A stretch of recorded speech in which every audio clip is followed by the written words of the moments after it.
Hello mga kamamis! Welcome sa aming mini vlog!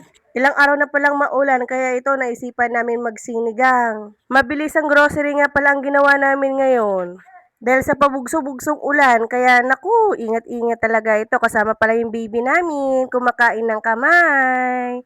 Nakakatuwa naman nakita namin sa Shopwise may RoboCart. Nabano na naman dyan ang mami nyo. Diyos ko po! Inubos na rin pala namin yung laman ng tray. Para yung lulutuin namin hanggang kinabukasan na, 'di ba, tipid? Inabot diyan ni Daddy yung kanang kamay niya. Naku po, nagulat talaga ako. Kaya ayan, tahimik yung mga bata, 'di ba? Tagi-isang cart 'yan. Kahit konti lang naman ang binili namin. Hindi sila maligalig ngayon. Dahil sa tapat lang naman ng Shopwise ang MCD po, ayan, napadaan na rin kami. Bumili na pala kami ng tornilyo at ng lomsoy. Nagulat kami sa presyo, ang mahal-mahal pala. Okay lang yan, dahil yayaman na naman ang atake ng aming mini garden. 130 pala bawat isa niyan, kaya apat na sako na yung binili namin.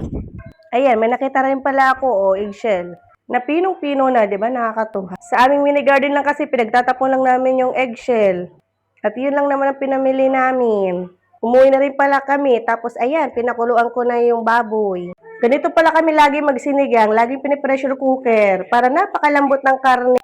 At ayan, sinet up ko na ng 25 minutes para paldo sa lambot. At ayan na, maaraw na rin pala sa mga oras ito, kaya ayan, nakakapaglaro na rin yung mga bata sa labas habang nagluluto ako. Masarap tong sinigang na to pag may patis, tapos silit kalamansi, yum yum. Kaya hanggang dito na lang ulit. Salamat sa panonood. Bye-bye!